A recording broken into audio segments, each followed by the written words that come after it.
Alrighty then, all systems go. Hello, willkommen, bienvenue. It's time for another Army's Inquisition, episode 315 on January. God, I've got Janus on my mind. On Sunday, the 4th of February, 2024. I'm Phil. I'm Matt. And tonight we're very happy to be joined by Michael Feeley. How are you doing, Michael? Very well, thank you. Good evening to you both. Well, good evening to you. We're very happy to be seeing you. First things first, michael-feeley.com. That's your website, isn't it? Yes, it is. Thank you. Yes, that's pretty much the epicenter of everything. So you can go anywhere from there. That's the best starting point. Do you bother with social media? Try and stay away from it? I kind of use Facebook simply because a lot of my associates are built up over the years are still on there. So it's a means of me kind of communicating with them and picking up messages from them. Otherwise, not so much as I used to. I kind of drifted away from the den of vipers, the keyboard warriors that criticize people who are doing it but never do it themselves. So I kind of try and avoid them because, to be quite frank, I have no time for them. But the reason I do stay on there is because there's people who I do commit to who are still on there. Yeah, it's kind of a necessary evil, isn't it? When you're a creative person, you're putting something out there, whether that be a podcast, or you're a YouTuber, or you're writing books. You have to get the word out somehow, and this is the main tool that we have. So it's kind of, you have to sort of get in and get out. You do. It is kind of using their network to your advantage, and it is very much a, we are like special forces, really, in terms of we are constantly operating in enemy territory. So you are literally blast the campsite up, and go, and that's really, we are always in enemy territory. So it's kind of special forces in that respect. Yeah, well, anyone going to your website can see some of the books that you've written in recent years, and you definitely fit very well with the kind of people we talk to and the subjects that we talk about, whether it be the esoterica or paranormal, what did we say before, near-death experiences, that kind of thing. And the thing that always interests me is that if you walk down the street, 9 out of 10 people, maybe 99 out of 100 people, probably won't be familiar with Rudolf Steiner or Madame Blavatsky or Manly P. Hall or Aleister Crowley. And so it always interests me how people get into this in the first place. What was your introduction to the world of esoterica? Good question, really. I mean, even from a young child, even from the age of 7 and 8, I'd always have an open mind.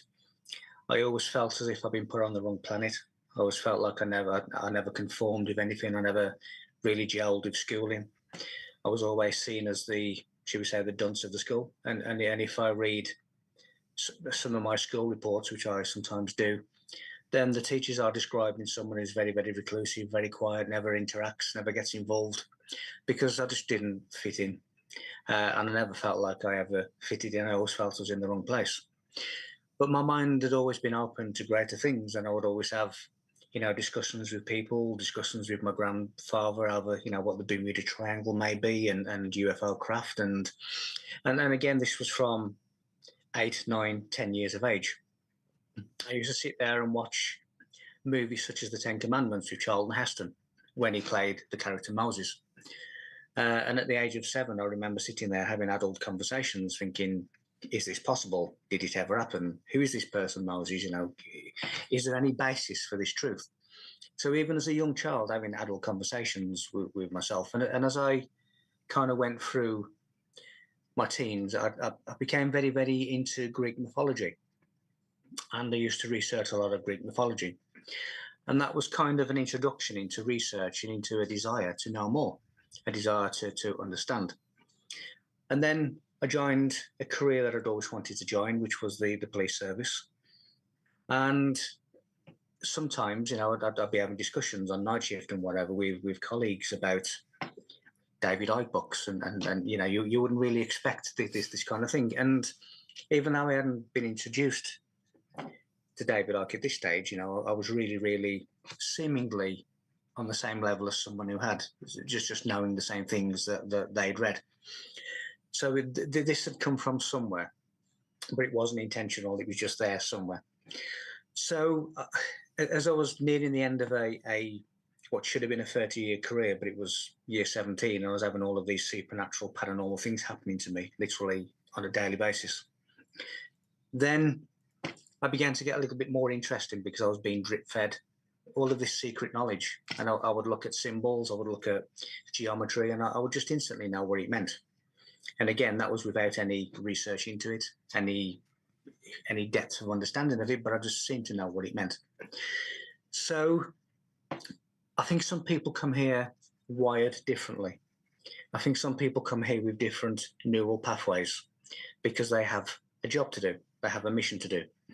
And as such, they have to be not necessarily anatomically different, but in terms of the mind, in terms of the way that they see things, which is the opposite to most other people, you are wired differently because you have a purpose. You have a life's purpose, you have a mission, you have a job to do. And of course, invariably, that job is to illuminate humanity, to remove them from this controlling grip of ignorance that they find themselves in.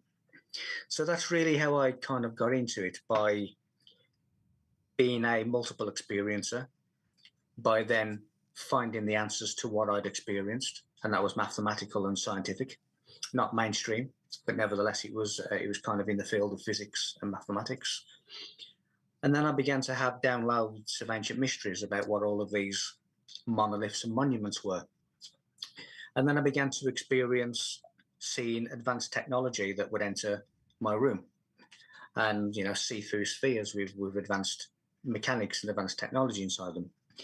I'd go to the likes of San Francisco to do a UFO talk, and I'd take some tourist pictures outside of the window, and I'd catch UFOs flying past. So it seemed everywhere I was going, I was being followed, or I was being allowed to see.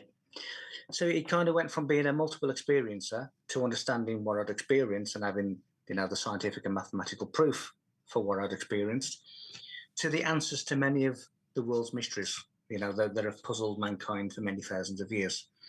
And now it is really very much advanced quantum physics. And I will get many, many quantum equations that are just planted into my head. I will write them down because it's almost like a still picture in my head. And I will write them down onto a piece of paper. And then it disappears from my head because it's now documented elsewhere. And then I'll start making sense as to what the equations are. And some of the equations that I've had recently is how to use Earth as a free energy, how to create portals, how to get through portals. I've actually discovered a portal in inner Earth that goes through the Great Pyramid through the two poles. All of these magnificent things about reality, about what reality really is, about what we really are, about what creation really is, and about how the Big Bang of science is really a creation within an already existing creation. So all of these things are literally just dropping into my head. And there'll be times when I'm just sitting here at this desk and I'm writing, making notes, research notes. And then in the same instance, I'm aware that my pen is now a feather and I'm dipping into the ink and I'm writing. I've gone back to medieval times. There'll be other times when I'm sitting at this desk and I go back to Egyptian pyramids, and I'm fully aware of being there. I'm fully aware of being in different time zones. I'm fully aware of having downloads and bringing them back to this time. I'm fully aware that there's visitations from other times coming to my time. And there was such an instance a couple of years ago when I was actually in Coventry city centre. And it was probably about 5 p.m. in the evening. It was summer's evening, really, really nice, blue skies, sunny. And all of a sudden I heard a whoosh kind of sound, best way of describing it. And then I felt as if I was in some kind of bubble. Although, the streets were the same, the buildings were the same, I was in the same place, but I was in kind of a bubble. And the next point, I was aware that there was an Egyptian pharaoh walking alongside me. In Coventry? Yeah. So this pharaoh had actually come into my time. So time is really an invisible universal force that enables us to have an individual experience, because it enables us to go in a specific location within time and space. And that's what time invariably is. And the past, now, and the future is really no different. It's all still going on in the same place, effectively. So this pharaoh would actually come into my time event. And again, there's been instances where I personally have been into other time events. So a lot of the information that I'm getting really is time slips, and it's being facilitated, and I'm bringing information back from the time slips. So when I answer who is Christ, what is the pyramid, what is Göbekli Tepe, what is Stonehenge, what are all of these monoliths and monuments for? Well, I know because I've been back there and I've been told, and then I brought it back here. So everything I kind of write about, I wouldn't write about it, or I wouldn't stand on a stage and speak about it unless I'd had personal experience. And that has always been my threshold for doing anything. When I go and speak at a UFO conference, I'm often one of the only few people who's ever seen a UFO. But if I hadn't, and there's been literally tons of dozens of them, I've seen them come through portals in the sky. I've seen them come out of wormholes. I've seen their interdimensional travel. I also have the mathematical equations for how they're doing it. But I wouldn't be there standing talking about them had I not have seen them. Had I not have stood next to a being not of this world. Had I not have had telepathic communication with them. Had I not have had them come out of mirrors at me in lucid dreams. So that was my own individual threshold that I will not speak about it unless I personally experience it. So as a result of that threshold, they made sure that I saw it, that I'd experienced it, because then they knew that I would understand it and then teach about it. And then that's really why I'm here, why I was there, and how I'm here. There was this transition of these multiple world experiences that you would deem as paranormal and supernatural, but to me, the paranormal soon became normal and the supernatural soon became natural, because it was a daily, nightly event for me. Wow. I was just wondering, have you always had these kinds of experiences, or did they kind of start at a certain point in your life? I know you said you were very interested in, since you were sort of quite a bright kid, maybe, school, like you said, you didn't feel like you fit in at school and stuff, but has it been something you've experienced throughout your life, or did it start at a certain point? Certainly before my awakening, which I can actually specify as being 3:30 a.m. Monday, the 9th of February 2009. That's how specific I can be in relation to my own awakening. But leading up to that, I was beginning to be drip fed and introduced to otherworldly things. But I have no memory or knowledge. It's not to say that it didn't happen, but I certainly have no memory or knowledge of anything happening up until 2007, 2008, 2009 onwards. It's not to say that it didn't. I just don't recall anything ever happening. And so these experiences, do they happen randomly, or do you have any influence? Can you, because I've heard of like CE5 experiences where people go out into the desert and try and beckon summon experience. Do you have any handle on it or control on it? No, I can control it. I can actually take myself to a place before thought, which is really the void, which is nothingness, and I can consciously take myself there. But in terms of the actual time slips, then it's orchestrated and it just happens. It's literally just, it's almost like walking from the living room to the kitchen. It just happens. And even though it may only be a few moments in my time, the other side is considerably longer. And as I say, I do have full knowledge through full awareness of actually being there. So some of it is control and some of it is just a slip into another time. And when you come back into the now, if you like, do you come back at the moment you left, or is there a gap in sort of our time? Where you can... For me, there's just a natural passage of time. Right. So, if I'm sitting here now and all of a sudden I look down and my pen becomes that inkwell and feather, then I've gone to medieval times, and now that it's me writing and documenting in medieval times. But if I was to come back, it may only be 1 or 2 minutes, but it is actually 1 or 2 minutes that have passed in my time. Right. And then I will come back at the time that I've left. It's not as if I've had, should we say, lost time, like in abductions or anything like that. It's really just a continuation. But I do, as I say, I do have full recollection of being somewhere else and then coming back, and it's like, well, I'm back here again now. Yeah, But it's you know, sorry, man. It sounds like your consciousness is the constant in that sense. You know, do yeah, you remember when we talked to Ian yeah, Lyons and when he had his parachute failed, and he had this life review that he said lasted for years and years, but Yeah. he only lost consciousness for 30 seconds or 40 seconds. Mm-hmm. Whereas what you're describing, Michael, there's a continuity there as far as time goes, because like your consciousness is like the anchor. I would say, yeah, it is the string between everything. I mean, my awakening, when I mentioned a specific time on a specific date, my actual awakening was a time slip, but in a different way, because there'd been a story building up to this particular time slip. Now at 3:30 a.m. on Monday, the 9th of February 2009, I went back to Victorian times to witness a murder of a teenage girl. And that was my awakening. And the reason that I would, if I had to quantify an awakening, that's how specific it is, because I went back to the scene. And that traumatized me for about 6 months after, because I couldn't actually switch the light off at night and go to sleep, because every time I closed my eyes, I felt like I was going back to that place.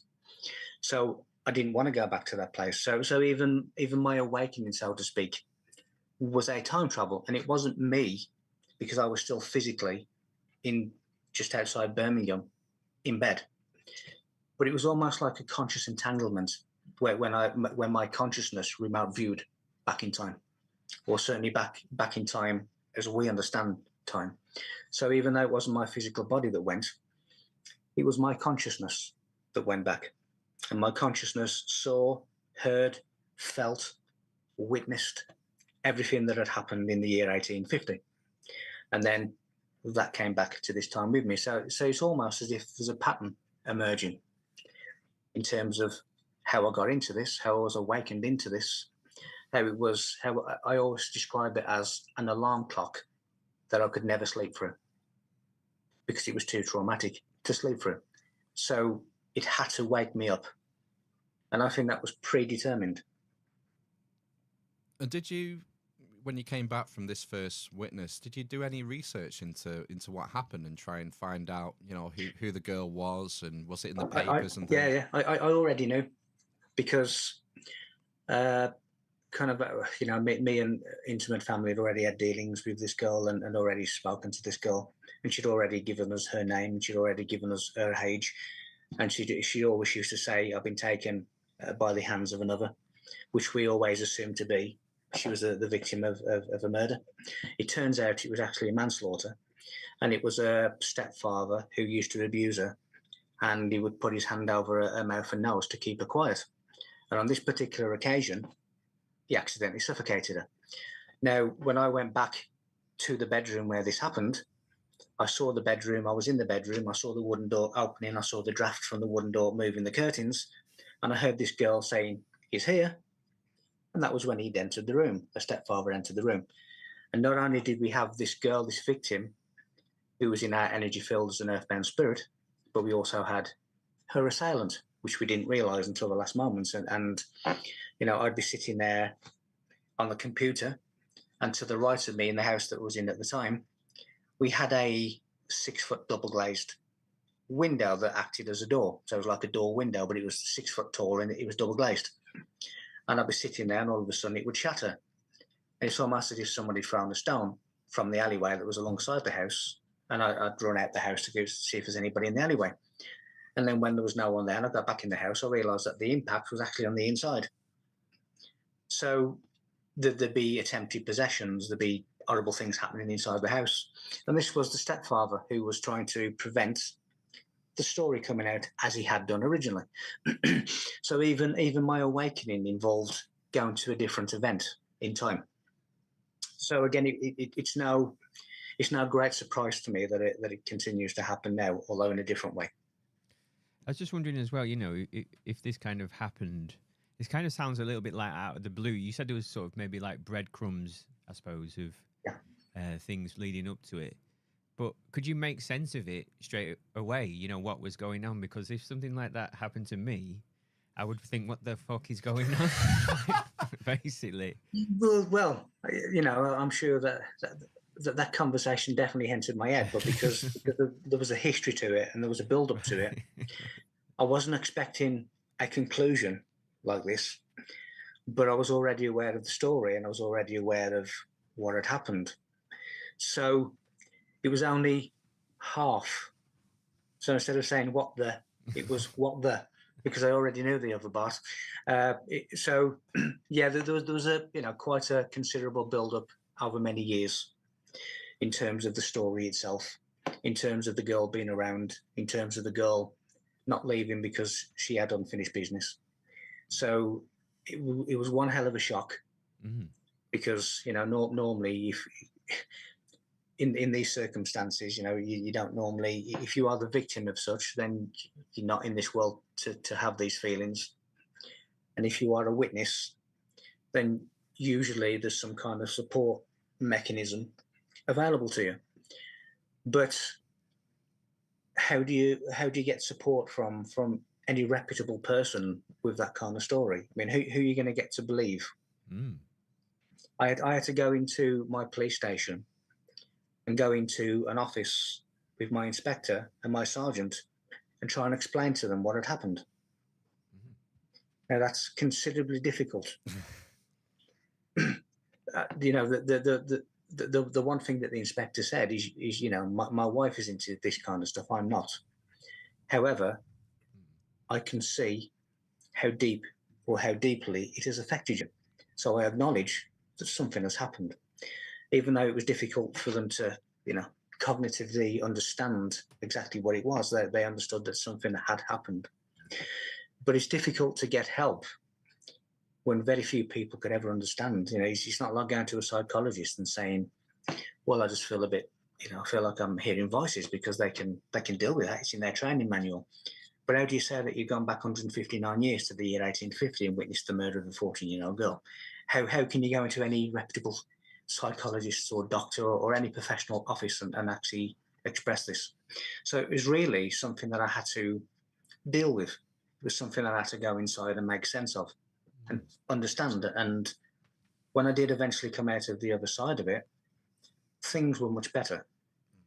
But it was that 6 months of incubation, really, when I did have those feelings of what the, and who wouldn't, because I certainly wasn't expecting it. What's all this taught you about the nature of consciousness, Michael? Because I think there's growing evidence and what would you say, research into the nature of consciousness, and more people thinking that maybe consciousness isn't local, it's not a physical thing, it's not just sort of an accident of brain neurochemistry. What do you think about it? What I can ascertain is that there is and was something called a mental singularity. Now, that mental singularity is the universal mind. Now, that universal mind exists in what is known as a dimensionless universe. Now, a dimensionless universe is a universe of light and thought, nothing else. No matter, nothing else. And because this mental singularity, this universal mind, could never conceivably understand itself unless it's experienced itself. And as a result of that, it had an idea. That idea is the neural explosion that is the Big Bang of science. That created the dimensional universe, which is the universe of matter that we exist in. So we have two universes in simultaneous existence. You have the dimensionless and the dimensional. Now, when you transit between the dimensional and the dimensionless, or the dimensionless and the dimensional, there's something that every galaxy must have in order to facilitate that transition, and that's called a black hole. So the whole of reality is really the dream state of the universal mind, and it is a nesting dream where there's a dream within a dream within a dream within a dream within a dream, and it is vivid because you have senses. You can understand it, you can make sense of it, you can feel it, you can smell it, you can touch it. And that is how this mental singularity, this universal mind, is experiencing itself. Now, when you look at the black holes of space, I have scientific proof that the black holes of space are creating the dreams of the mental singularity. In the same way, on the macro level, our brain has inside it what is known as the hippocampal. Now, the hippocampal is a black hole inside the brain, and it is the hippocampal that facilitates our dreams. So you have the large black holes that are it's almost the hippocampal of the universal mind, and we have the hippocampal inside our head that are facilitating our dreams. So I have mathematical proof that reality is a dream. Oh wow. It's kind of like when you understand the dream, dreams really do become true because you then begin to control them. right, so you can go lucid, but we dream within our dreams as well, don't we? Yes, but that's what the mental singularity is doing, because it's having a nesting dream is really almost a dream within a dream within a dream within a dream within a dream, and that's exactly what we do. So what you're looking at is a micro of the macro. What is happening above is happening inside us, in the same way as, you know, we are the mini universe, we are the pentagram, because we are the smaller version of the larger.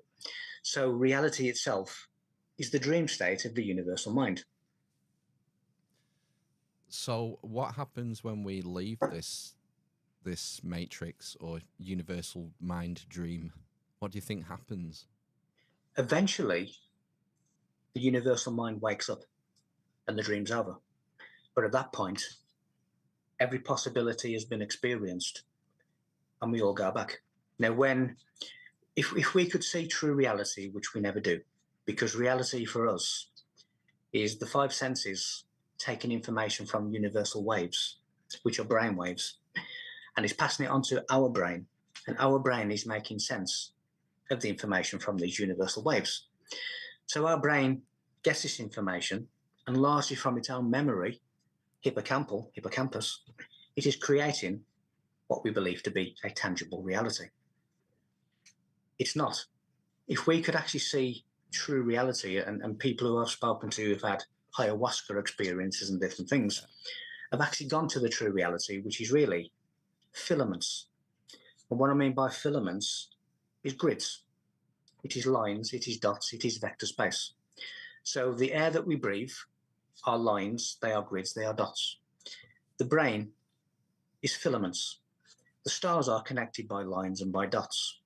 The earth is connected by ley lines, which are lines and dots and crossovers. The sky is a grid. Our sun is an electrical fan heater. It is nothing what science tells you. It is an electro-thermo device.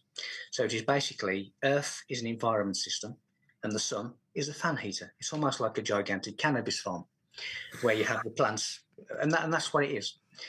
If we could actually see reality, we would just see the geometry of vector space. So if I now, I need a small notepad, if I give you that notepad, there's nothing on it.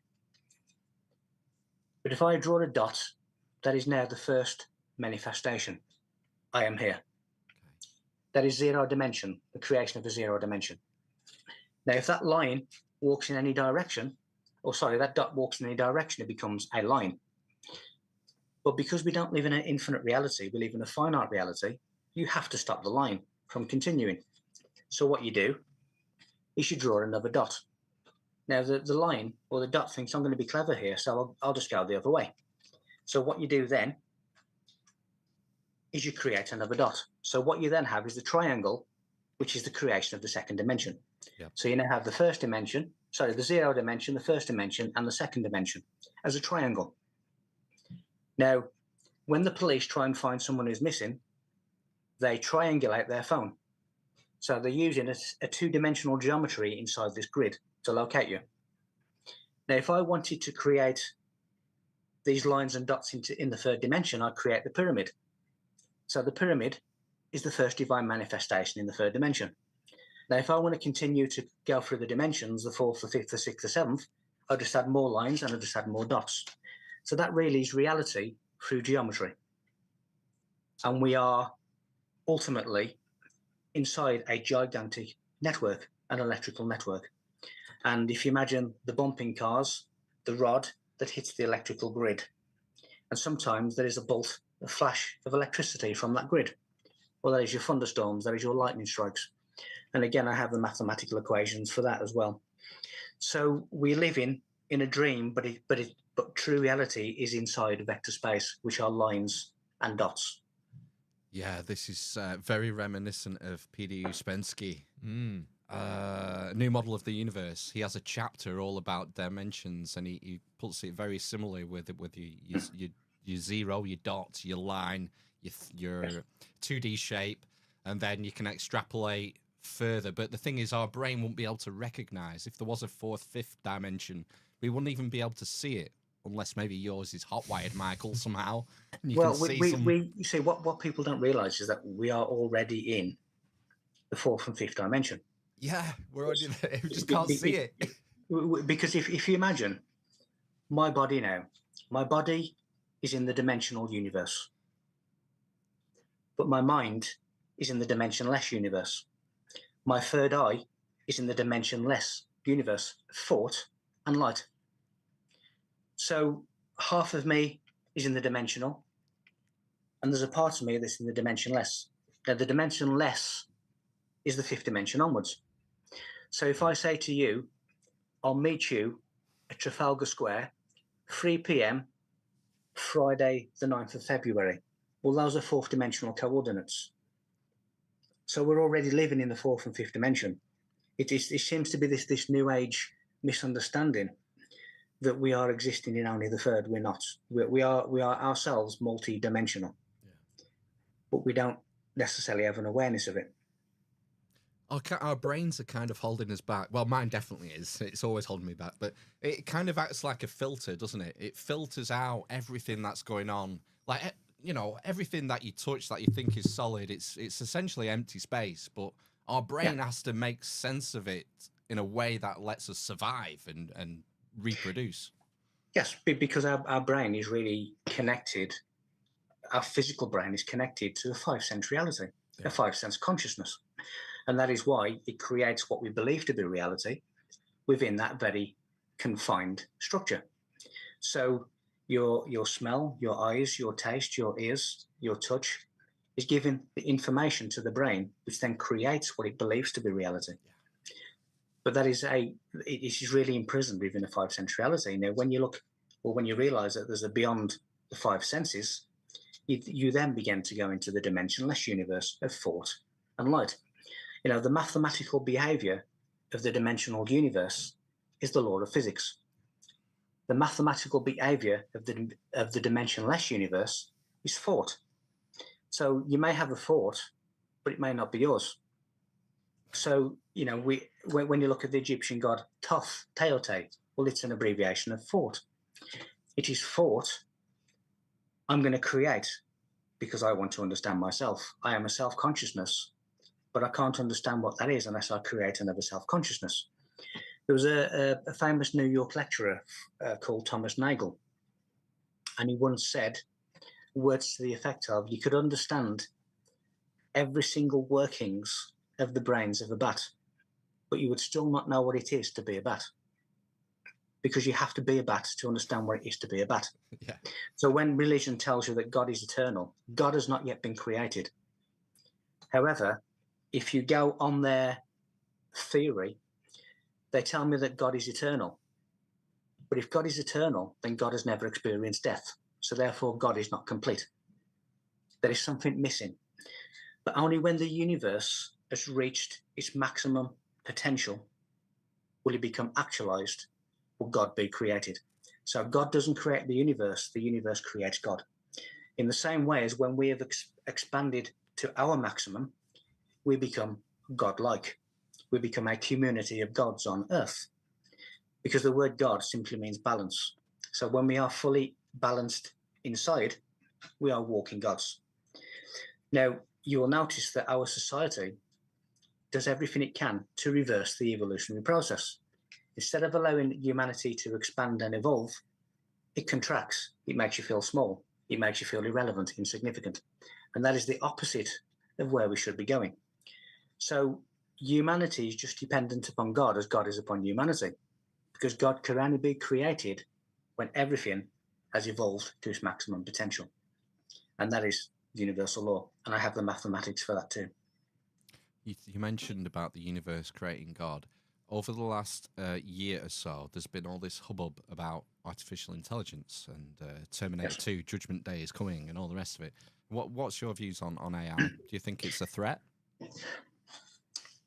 My view, when you look at the law of evolution, the universal law of evolution, it states that more simpler forms will and must be replaced by more complex forms. It is my view that AI is a way of replacing simpler forms. I don't like the sound of that. So basically, we are, if you imagine the universe is walking through the street with a long coat, and humanity is stamped on the back of the coattails, and it's creating this resistance, so the universe can't expand.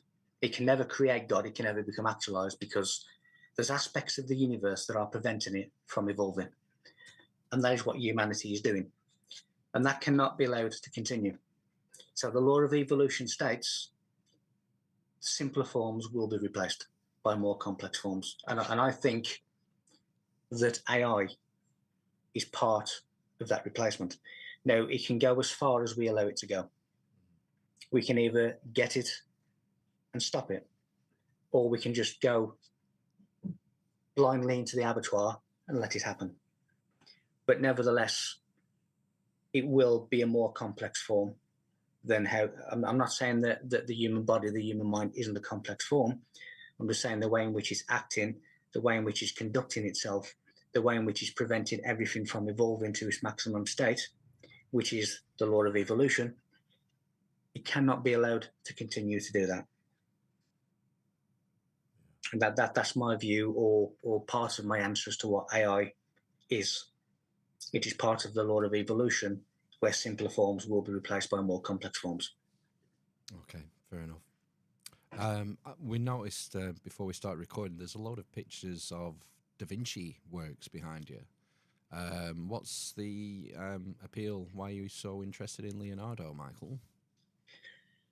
When you there's a number of when you start getting into the esoteric, when you start getting into hidden secrets, hidden messages, there are certain characters in history who you will inevitably come across. You will inevitably come across the Kabbalah. You will inevitably come across Egyptian Gnosticism. You will inevitably come across Manly P. Hall and different people. Plato. And that's how it began for me in relation to Leonardo da Vinci. In probably the last 6 or 7 months, I realized that my connection to him is actually a personal one. Because in medieval times, I was his personal scribe. And all of his inventions, all of his esoteric knowledge, he's known for being a painter, but really his first love was science and maths. He's the one who's given me the mathematical equations. He's the one who's facilitating my time slips, because I'm going back to his time to bring back information. And that is why I go back to medieval times. And the reason I go back to Egyptian temples is not only is my bloodline from Egyptian pharaohs, but I spent a lot of time as Leonardo's personal scribe inside the Great Pyramid. Wow. So all the places that I'm going to, all the information that I'm bringing back is facilitated by him. What was Giza like back in the Middle Ages? Is it just as we see it today, or is it in better condition, or what? I remember just being inside the temple. So in terms of what it looks like on the outside, I'm sure there wasn't McDonald's and KFCs next to the Great Pyramid. So my memory or my time slip is taking me inside. So I don't know what it's like on the outside. But in terms of the Great Pyramid, I know exactly what it is. And we spent, as I say, a lot of time in there working it out. And if for anybody who's ever read Leonardo's notes, you will find that there is a subtle change at some point of his notes when it's clearly him, but somehow there's a change. And that's when I came to the scene, because I took over being his scribe. So all of these paintings were why I just had this urge that I needed to get Leonardo paintings, and I didn't necessarily know why. But it turns out that he needed his energy to be able to connect, and his energy is in all of his paintings, and that is why I have there. So my connection to him, I was Sal, S-A-L, Salai, S-A-L-A-I, and I was his personal scribe for 25 years, and that is my connection. Wow. How long was Leonardo in Egypt studying the pyramids? I can't remember how long we were in there, but we were there for a considerable while inside the Great Pyramid. Right. And there's things that we documented. There's actually Leonardo's actually, it's not been discovered yet, but Leonardo was actually painted on the walls of the Great Pyramid on the inside. So we were aware of all of the inner secret rooms below the Grand Gallery in different places, and we worked out its secret. And now I'm kind of looking back at that, and he's feeding me information from those times, and I'm writing down the information that we worked out there. Are you allowed to say what the secret is, or is it going to be in your next book? Well, it is in the next book. Oh. It's not that I'm not allowed to say, but I'm quite happily to answer what I can. So whatever question you have, I'll try and answer. Well, let's see. What's a popular one? Was it a power plant? Was the pyramid generating energy somehow? Yes. Bingo. The stones in the base of the Great Pyramid were basically conductive batteries. The Great Pyramid, it's many things, but the Great Pyramid is an antenna that uses corrected pi. So the likes of NASA and modern day maths is using pi at 3.141. And NASA are finding that this equation for pi is a fraction too short. They're finding that their spacecraft coils are a little bit too short. Their trajectory is a little bit off. When we project mobile phone signals or signals, there is a 0.22 second delay because we're using incorrect pi. So the Great Pyramid is an antenna using corrected pi. It is, as I say, many things. It is really a gigantic mind. It is a certain biblical character. So when you think of the return of the Redeemer, that's the Great Pyramid reactivation. So the biblical Christ is not a person, it's the Great Pyramid. Wow. This is pretty mind-blowing. And mathematically, the Great Pyramid is the tomb of both Christ and Mary Magdalene, mathematically. And I have proof. How do you mean mathematically? I don't understand that. Mathematically, if you think of the numerical value, which is called Dramitia, the numerical value of Mary Magdalene is 153. Right. Now, the entrance level of the Great Pyramid is on the 17th course level. If you add up all the numbers from 1 to 17, you get 153. When you go inside the Grand Gallery, it has 153 steps. It is 153 feet long. When Christ caught the fish with the apostles, they were on exactly 153. Now, when you look at the height of the Great Pyramid, which is 481 feet, and you do what is known as digital summation, which is separating the numbers, you get 4 plus 8 plus 1, which is 13. Now, if you go 481 divided by 13, it gives you the number 37, which is the numerical value of the word Christ. When you look at Leonardo's painting, The Last Supper, behind me, it's actually set in the King's Chamber of the Great Pyramid.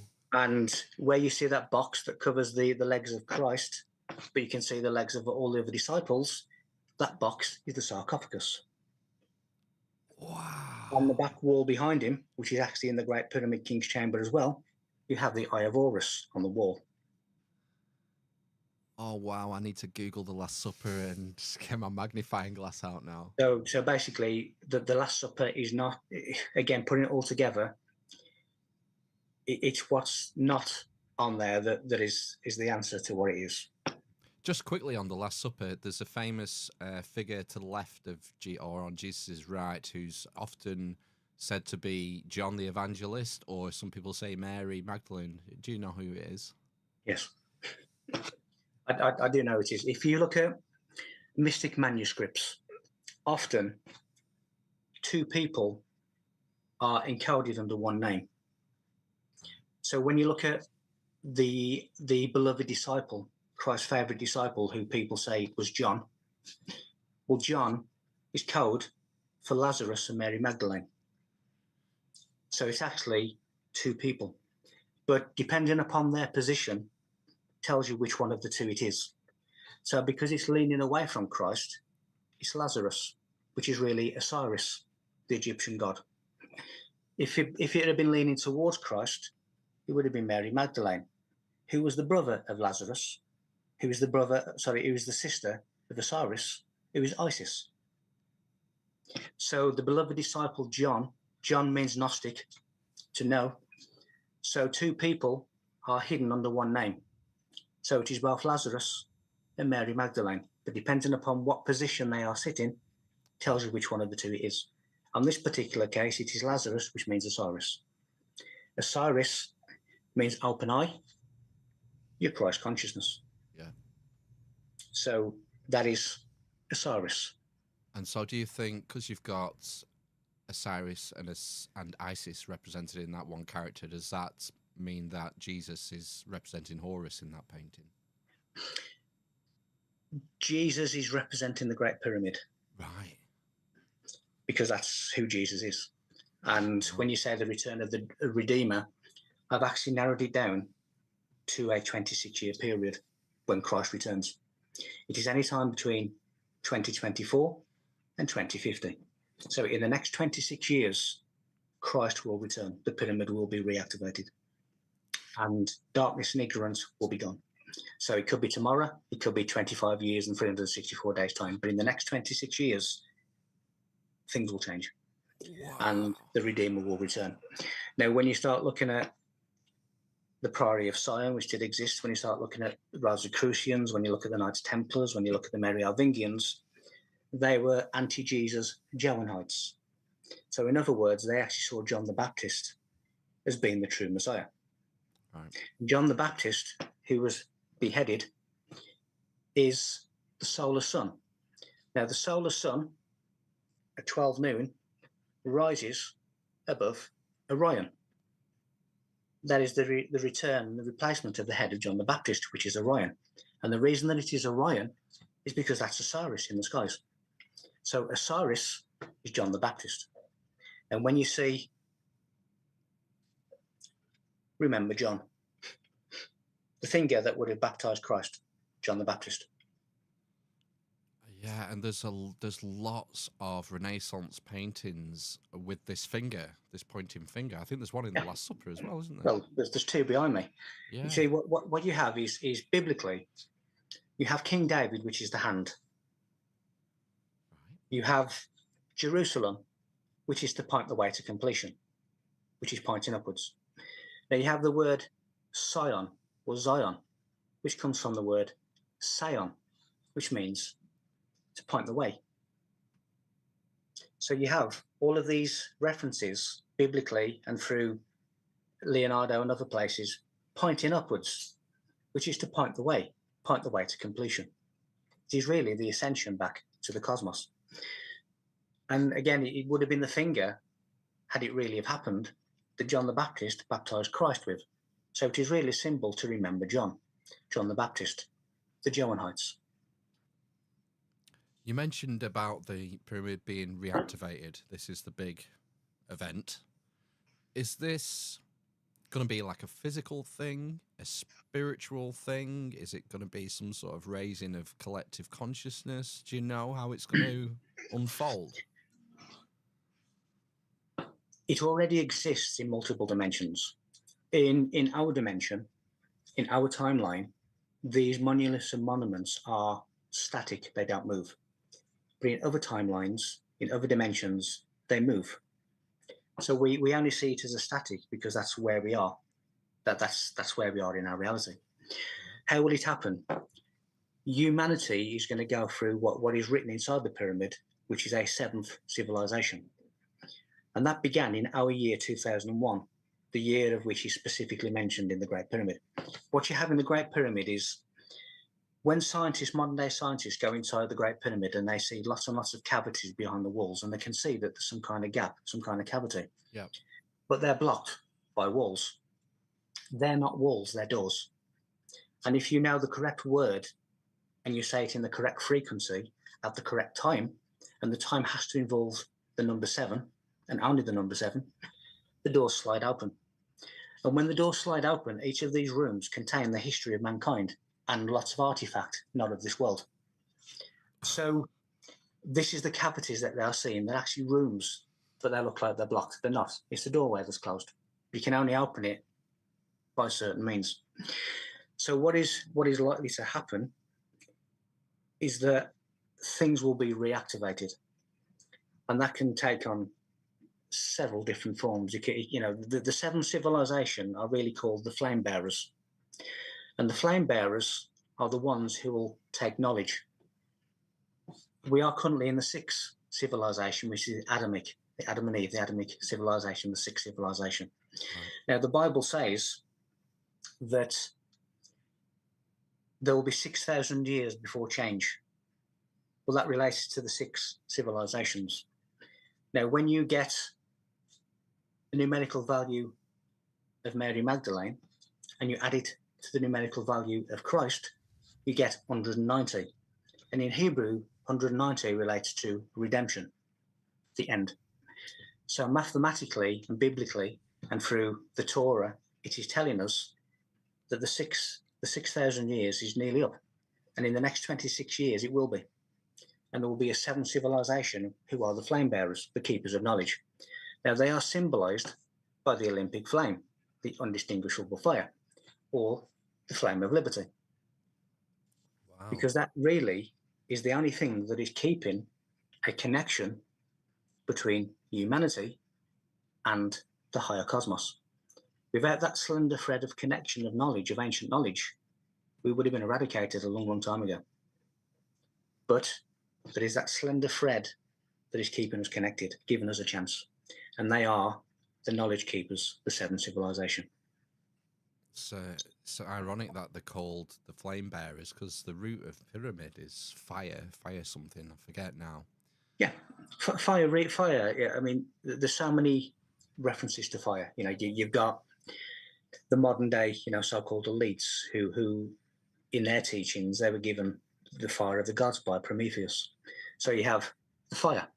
You have Prometheus, which means knowledge. You have Epimetheus, his brother, which means distance from knowledge. So you have Prometheus and Epimetheus. And they're Prometheus. Fire is really illumination. When Moses, which is really an initiate, gets to Mount Sinai, which means teeth, he comes to the burning bush, the fornix of the brain, the illumination of the mind. And he gets there through the parting of the Red Sea, which in mystical terms is the path of least resistance called the open sea. So the Exodus is not a physical thing, it is an anatomical thing. You are going from captivity, which is the lower chakra, known as Egypt, and you are taking the path of least resistance to the land promised, the promised land. And that's through the open sea, the path of least resistance. So Moses, which means initiate, is taking you through the levels of initiation in order through the chakras to get to the promised land. When you look at, can a camel walk through the eye of a needle? Yes, it can, because what it is describing are the 16 stages of initiation of the Essenes, who are a Jewish mystical cult, because their first degree of entry is the 3rd, which is in the Hebrew alphabet is Gimel, which is a camel, and their 19th degree is Quath, which is a needle. So a camel goes through the eye of a needle because you go from the 3rd entry to the 19th entry of initiation. And that is how a camel goes through the eye of a needle. It's talking about the initiation of the Essenes. So all of these things are sacred knowledges that our religions have turned into a story. But people are believing the story has historical fact and truth. when really it is a way to convey secret knowledge to initiates. And unless you have the same eyes and the same ears, and you are the victim of the same passion as them, if you read the Bible as a book, you will never ever understand it. If you take the Torah, for example, and I mention the Torah because our Bible is really a division of the Hebrew scriptures, but all of the Hebrew knowledge and Greek knowledge and Kabbalah knowledge came from Egypt. So Egypt is the true Bible. But if you take the Torah, which is the 5 books of Moses that go from Genesis to Deuteronomy, and if I was to go into any town or city in this world and pass them a Bible and say, read this, I guarantee they would read it as a book from left to right, from Genesis to Deuteronomy. And yet the Hebrew rabbis, the Egyptian mystics, all of these people always read and wrote from right to left. So you should be going from Deuteronomy to Genesis. You should be going the other way, because you are then taking yourself back to your spiritual center by going from right to left. Whereas we're going from left to right, and we're taking ourselves away from our spiritual center. You know, we are writing in black ink, which is the dead letter. So we need to read it from right to left. So Deuteronomy becomes Genesis, and Genesis becomes Deuteronomy. So Genesis is the end, not the beginning. We're reading it wrong, and you have these 7 levels. That's why in the Great Pyramid you can only enter these secret rooms when you use 7 or a number that's divisible by 7, because there are 7 levels of knowledge, and the number 7 is the key to the 3rd dimension. Tell me about the 7 levels of knowledge. What are these broken up into? The 7, basically, you have from the first level, which is what, if you go to any church now, the first level is what you are taught. So you are taught that, you know, Noah was a 120-year-old man that built this wooden ark for every single animal, insect, bird of the world. That is level 1. Then you get to level 7, which is what I'm discussing this evening. That is really the deepest level of mystical teachings. Right. So the 7 levels are 7 levels. So occulted. you basically, you know, when people have said to me, you know, I went to a lecture last night, or I saw a radio show, and the person who's being interviewed is absolutely convinced that they're right. So what do you have to say about that? And I say, they are right, but they are right at level 3 or 4. They're not fully right, because level 7 is fully right. So it's not that they're wrong, it's just that they're not completely right. Got you. It's just like saying, you know, what is the Holy Grail? And a lot of people are saying it's the womb. Well, it is at level 2 and 3, but it's not. So they're not wrong, but they're not completely right. Yeah, multiple levels of meaning. This is something you find when you start delving into these subjects, that it just goes on and on and on. And something as simple as a symbol like an ankh can have multiple meanings in different contexts and to different people. It's like it kind of boggles the mind. But well, the ankh at the 7th level of teaching is really a polarized energy system. It's a mobile ark of the covenant. And you notice on a lot of Egyptian pictures, the ankh is put towards the nostrils, because the nostrils are a gateway to the mind. And you have the polarized energy. So the top of the ankh will have one energy, and the bottom of the ankh will have an alternative polarized energy. And it's going into the pituitary and the pineal gland and awakening it. So the ankh is really a walking ark of the covenant. It's a mobile machine, a polarized machine of energy that awakens the mind. Whereas if you ask an Egyptologist what an ankh is, you get the level 1 answer, which is it's a sandal, just what they used to put on their feet. Yeah, but again, at level 1, that's correct. Yeah. So you know, but you can either stay at level 1 and keep yourself at level 1, and you can believe level 1. Yeah.